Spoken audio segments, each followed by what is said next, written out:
Hello everyone, welcome back to another episode of Phoenix Wright, Ace Attorney, Justice for All. Last we left off, all we really did was just question people, that really is all there is. Oh, and we also learned that there was a note in the cafeteria posted on the day of the murder, saying, "To the murderer." We need to figure out what that note actually means. And I also need to figure out what to do next, because I'm actually kinda lost. Okay, how about I present a profile? No, I didn't want to present whatever I just presented. I want to present some profiles. Can you talk to me a little bit about Max, if you so care to? You don't care. Okay, that's fine, Ben. And then we go to the cafeteria, and we try to present some crap to Mo. No, not talk to Mo. Well, what do you know about the note? No, you're supposed to present the thing, Phoenix. Oh my god. The morning of the murder, this was posted up on the bulletin board. That's around the time when Max clonked Ben over the head. Sorry I hadn't remembered up until now. It was torn down before anyone really paid attention to it. So, you don't know what's written on it, do you? Unfortunately, I don't. But I bet you they would know. Who's they? Max and Ben. They were here before me that morning. Oh, okay, so I was supposed to present it to him, and then I can start talking to Max and Ben. Okay. That is fair. That's fair. I did not do that last episode. I completely owned that boo-boo. Can I talk to you? No. Can I present the note to you? Wait, Max and Ben. Oh, okay, yeah. Can I present the note to you now? Never mind, you still don't want to talk about it. Max and Ben. Well, let's just go ahead back to the detention center. Max, I want to know what you know about this note. Do you know anything about this note, Max? The morning of the murder, it was posted on the wall in the cafeteria. I do know I do know all about that note. When I read it, my heart certainly skipped a beat. Your heart skipped a beat? While I was enjoying my morning tea, the ringmaster and company entered the room. And company? Oh, I guess it wasn't really a company. It was just the ringmaster and my sweetie pie. When the ringmaster read the note, he turned an incredible bright red.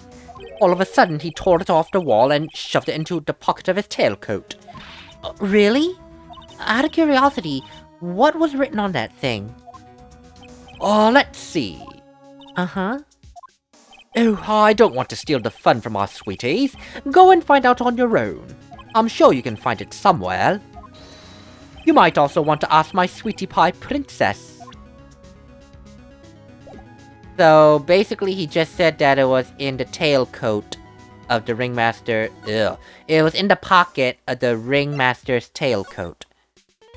Well, with that in mind, let's just go to his office, because his coat should still be there. Oh my god, there we go. Let's examine this piece of paper. Hey, do you see that, Nick? There's a scrap of paper shoved into the pocket of the tailcoat. You know, I got a feeling I know what this is. I bet that's the other half of the note Mo gave us. Then let's hurry up and check this thing out, Nick.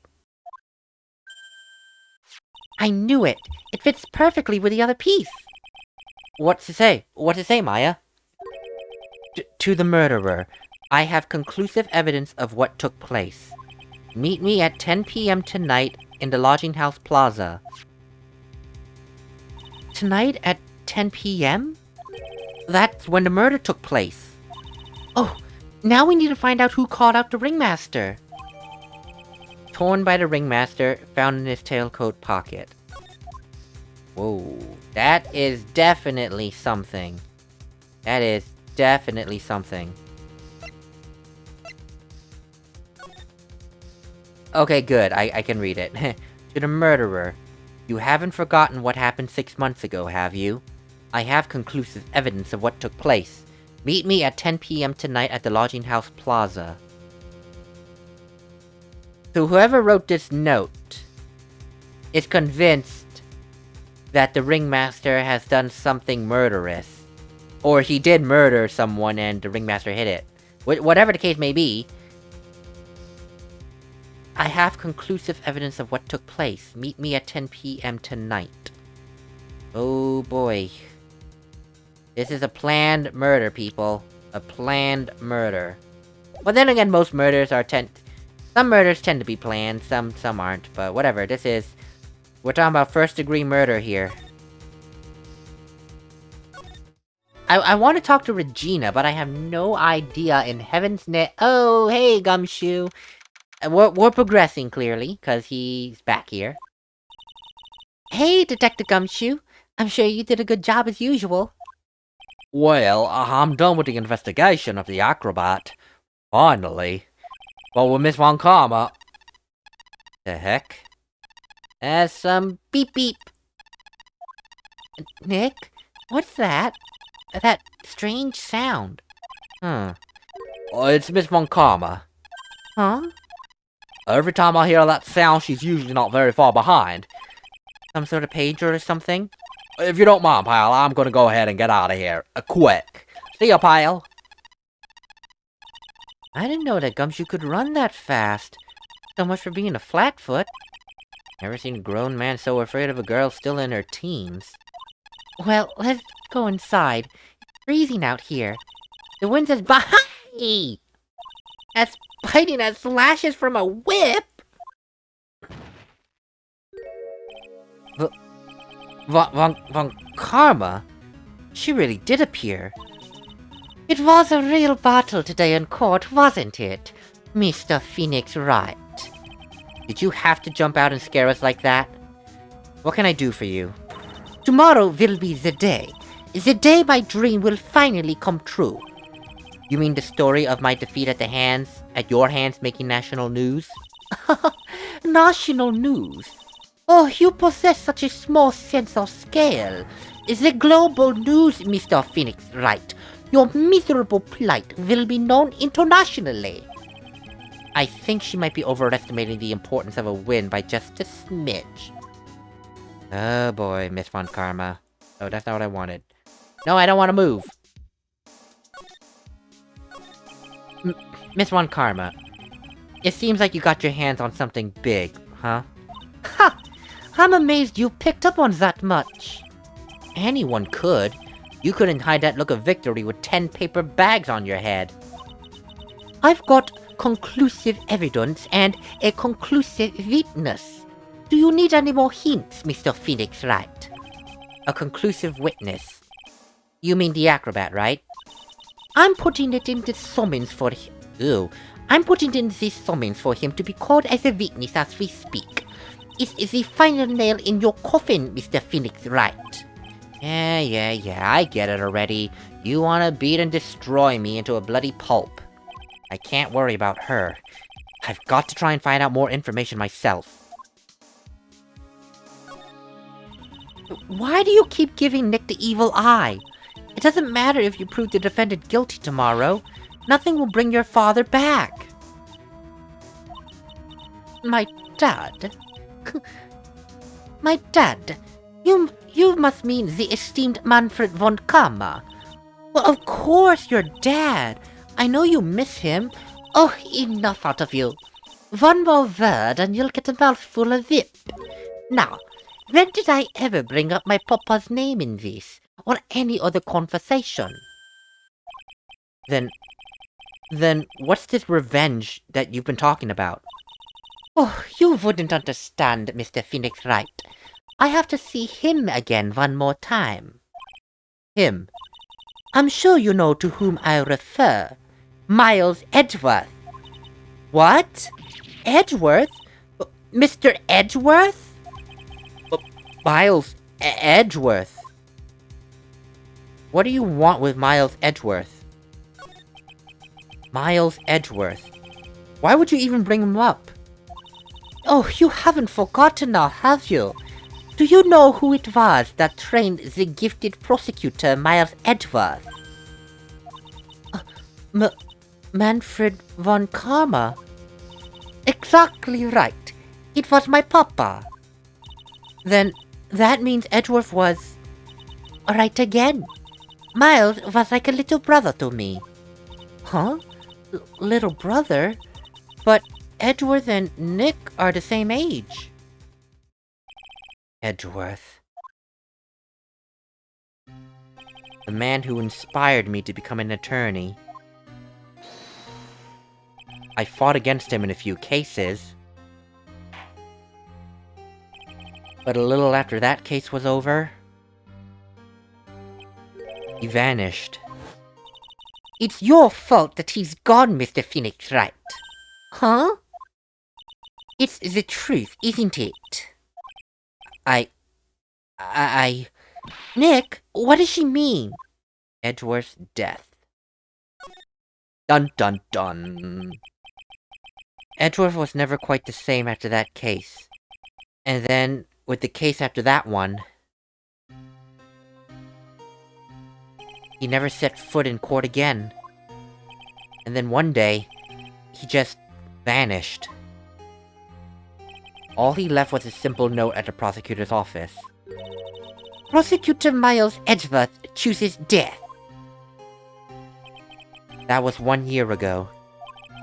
It was a few months after you left to go back home, Maya. Mr. Edgeworth's dead? I don't believe it. He's still alive, I'm sure of it. Somewhere in this world, he's still alive. Prosecutor Miles Edgeworth chooses death. But of course he did. You ruined his reputation as a prosecutor. You've effectively killed the prosecutor in him. Just like your victory muddied the honorable name von Karma. I'm going to find him. And then, I'm going to teach him his rightful place with my own 2 hands. Nick, about Mr. Edgeworth. Maya, I already told you this once. Please don't make me say it again. Do not bring his name up in front of me again, okay? Nick? Miss von Karma? What? I don't know if you're God's gift to prosecutors or not, but I've had it about enough of you. And him too. What in the world happened? Huh. This dog is all bark and no bite. He's already been defeated. Regardless, I have nothing to inform you two of today. Tomorrow will be the greatest courtroom battle this country has ever seen. Nick? Let's go. We need to talk with the performer on the 3rd floor. I'm sorry I brought it up, Nick. So, pretty much, Miles Edgeworth is dead. And Fransizka von Karma is convinced that he is still alive. Yeah, we just got a dose of, what's the word? Tea spillage. I don't know what the word is, but you know that saying, spilling the tea. Anyway, we are in Acro's room. I assume this is Acro. You must be Phoenix Wright. Yes. Pleased to meet you. I'm Ken Dingaling. But here at the circus, everyone just calls me Acro. I'd rather I call you Acro too. Ken Dingaling. That's... Forgive me for saying this, but that sounds like an innuendo. I mean, quite a few things, if you look hard enough in this game, can sound like an innuendo. But this one, I just have to say, Ken Dingaling. Ooh. If that were my name, I'd be down in the courthouse the moment I'm 18 to change it. Ho-hoy! Woo! Mr. Acro. How do you know my name? The detective told me. He said you'd definitely show up here. Acro? You're a member of this circus as well? Now let me try to give him a deeper voice. I have my same voice for like Ben and Trilo and Mo. I need a different tone. That's right. I mainly perform on the tightrope or the flying trapeze. But nowadays, all I perform is in my wheelchair. Okay, I think I'll take that voice. Anyway, Miss Acro. Acro, why'd you join the circus? Well, when I was a kid, my parents failed miserably at business. Then one night, they decided to run away from it all, without me. The only person who was willing to take my parents' place was the ringmaster. The ringmaster took such incredible care of me. He was truly a lifesaver. Seems like the ringmaster was truly a saint. He was. That's why I decided to do something very important.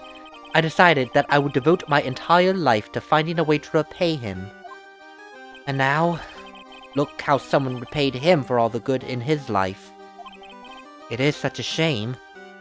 Sometimes, I think he was almost too kind. Perhaps he was too kind to his performers. Perhaps he was too kind to his daughter. I wonder if he spoiled Regina. Regina is so cute. She's truly a princess. Truly a princess?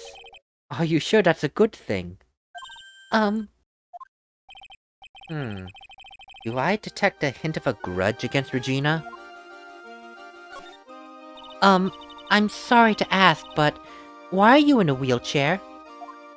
The nerves in my legs were badly damaged, and you can't walk now. I can't even stand now, and since I live on the 3rd floor, I can't even leave this building by myself.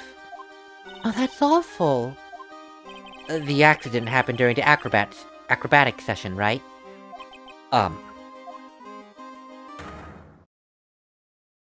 Why would you want to hide about your accident?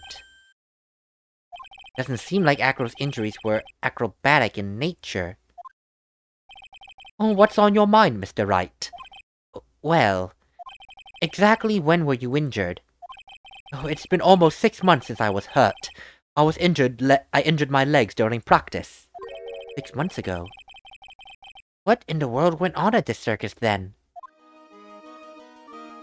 6 months ago. I stopped by yesterday and noticed you weren't in your room. I was at the hospital all day yesterday. You went there for rehabilitation. What about the murder? Of course I knew about it. I spoke with the police before they allowed me to go to the hospital. Before I got the call from the prosecutor, I was convinced it was all a dream. Huh? I just couldn't believe it when I saw what I saw. What you saw? Jeez, that sounded really ominous. What? Oh god, no. What did you see, Acro? That night, I was in bed sleeping when I heard a huge sound coming from below my window. I see. The scene of the crime was right below your window. That's when I looked out the window. What did you see? He was flying straight up into the air. He? Maximilian Galactica. What? That's what I thought he'd say. You're absolutely positive it was Max you saw flying? I am absolutely sure. There is no doubt in my mind. Nick? That does not help us at all! Ooh, I am losing my voice. I am so sorry. That really does not help us at all. Well, let me talk about one thing real quick here. The monkey, because I believe a monkey who takes care of Acro. Not to mention all that crap in the back of your room. Can we talk about your kleptomaniac monkey? Money is a great friend to me. That pile of treasure over there is his collection, huh? It is indeed. Money will bring anything back with him. Aw, that's so cute. Yeah, I'm not great with the ladies, but I seem to be pretty popular with the animals. Just by chance, do you happen to know anything about this note? I mean, it did say 6 months ago, and you had your injury 6 months ago, so maybe? What's this? That's what we want to know. It was posted in the cafeteria the morning before the murder. In the cafeteria? What happened? He suddenly looks incredibly serious. If it's got something to do with her, then you should go straight to the source. Her? Regina. Ask her about it. Why would you want me to ask Regina about it? Well, that's a not too subtle hint that we need to find Regina, and I'm gonna go ahead and look for her. I just don't know where to look. Well, why don't we just go back to the, whatchamacallit, to the big top. Maybe we'll get lucky and find her there. Please go away, Ben. I don't want to talk to you, Ben. Oh yay, we found her, thank God. Oh dear. Oh, tiger time. I've got a bad feeling about this.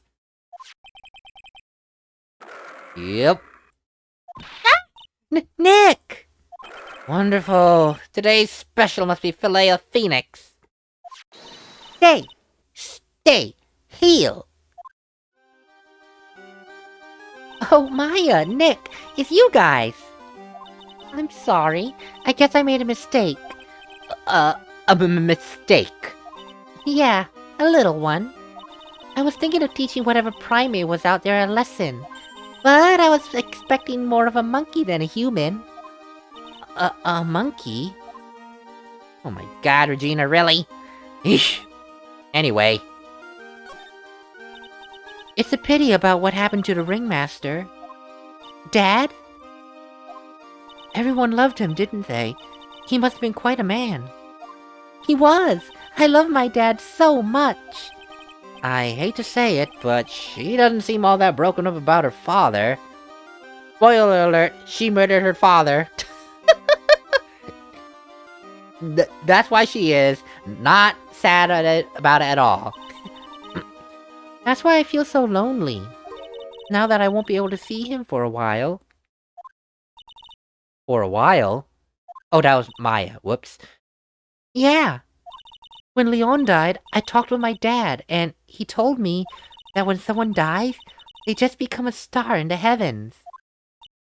A star? That's Maya again, god dang it. That means that my dad is looking down on me from the sky. That's why I love the night so much. I can see everyone who's gone. When someone dies, they just become a star in the heavens. Childish, but gotta admit that's pretty kinda sweet. But I bet you there's no way Maya believes that. What do you mean there's no way I believe that? Do you think that one day I'll be a star too? Of course. You really think so? Yeah, you will, I think. I got a feeling that everyone is doing great up there in the sky. I wonder if everything's alright with Regina. Kinda gives you an idea where her mindset is. That of like an 8-year-old. That's something you tell an 8-year-old, Russellberry. That dead people are stars in the sky. She's 16. She's gotta know the facts of life by now. Just to go back and clear something up. Why'd you want to teach Money a lesson? Because he's a meanie. He's got something that means a lot to me. Something that means a lot to you? It must be something shiny, right? Actually, it's a stage costume. It's got lots of spangles. It's really beautiful. You should see it. We should? When the costume gets hit by the spotlight, it dazzles. Hey, Mr. Attorney. Huh? If you saw that monkey, you'd get my costume back for me, wouldn't you? It's really important to me. I'll get it for you. Leave it all up to us. Guess there's no turning down that request. Yay! You're really gonna do it? We are. And I want to ask you about the murder note. Only because Acro told us to show it to you. Regina, have you seen this before? I know what that is. Oh, really? Well, it was in my pocket for a while. It was in your pocket? This piece of paper was in your pocket? Huh. I guess I noticed it when it was there. It was in there around breakfast time. Breakfast time? Yeah, I always take Acro his breakfast in the morning. That's when I also take out the trash in his room. Then I'd go to the cafeteria and eat my own breakfast. That's when you realized the piece of paper was in your pocket? Yep. But since I'm not a murderer, I just figured it belonged in someone else's pocket. And then what? I wondered if the person who lost it was in trouble, so... You didn't put it on the bulletin board in the cafeteria, did you? I did! I stuck it up there, how'd you know? So it was Regina who put it up there. When did this happen? The morning before the murder, I think. That explains a lot. I wonder who wrote this. Found in Regina's pocket in the... Oh my god. By doing that, Regina accidentally sent her father to death. I think this is one time where we're thankful that she's innocent. If I were to find out that I did something like that, and ended up that my mother or father or even my brother got murdered the same day later on, I would be I would truly be beside myself. Simply because I put the note there, and then my beloved person that I care for saw it and then got killed. I would truly be beside myself. I truly would. Oh my goodness. Anyway, on that very sad, sour note, well, not even sour, it's just a sad note, whew, I am going to go ahead and call an end to this episode and rest my voice. Because I'm starting to lose it. I'll see you guys on in the next episode. Later, everyone.